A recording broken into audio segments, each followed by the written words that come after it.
बैरजिया के घने जंगलों और कच्चे रास्तों के बीच एक ऐसा गांव बसा है जिसका नाम नक्शों में तो शायद मिल जाए, लेकिन आम इंसान की पहुंच से आज भी कोसों दूर है। हम बात कर रहे हैं भैंसोदा गांव की। एक ऐसा गांव जहां सूरज ढलते ही सन्नाटा पसर जाता है और परिंदे भी चहकना बंद कर देते हैं। यहाँ के लोगों का मानना है कि यहाँ की मिट्टी में आज भी रूहों का बसेरा है। लेकिन असली खौफ भैंसोदा गांव से करीब 2 किलोमीटर दूर स्थित उस खंडहर में छिपा है जिसे लोग काला कमरा या हॉरर हाउस के नाम से जानते हैं।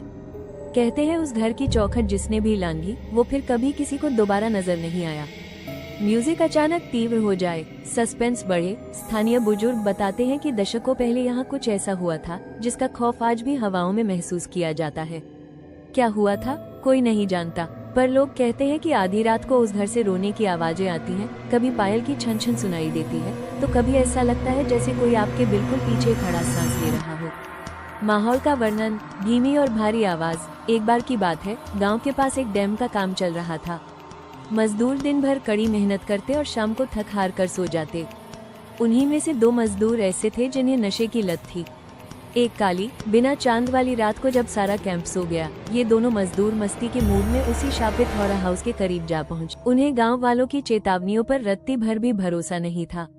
हॉरर हाउस के करीब एक पुराने बरगद के नीचे बैठकर उन्होंने शराब की बोतल खोली और पार्टी करने लगे। तभी सन्नाटे को चीरती हुई एक परछाई उनके करीब आई। एक अजनबी शख्स जिसका चेहरा धुंधला था उनके पास आकर बैठ गया।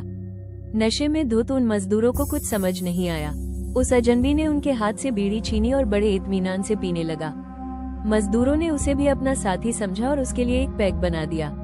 वो तीनों वहां बैठकर बातें करने लगे, लेकिन वो अजनबी सिर्फ खामोश था। उसकी खामोशी में मौत का सन्नाटा था, म्यूजिक में भारीपन और डरावनी आवाजें। उसी समय गांव का एक किसान अपनी टॉर्च लेकर खेतों की रखवाली के लिए निकला था। उसने दूर से टॉर्च की रोशनी में देखा कि 3 लोग बैठे हैं।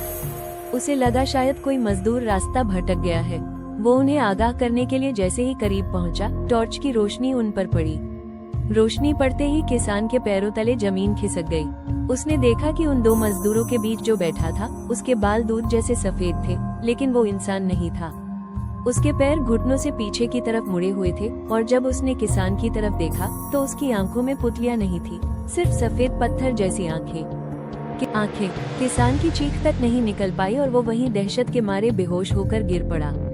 म्यूजिक अचानक शांत और फिर गंभीर। अगली सुबह जब किसान को होश आया तो वो अपने घर पर था।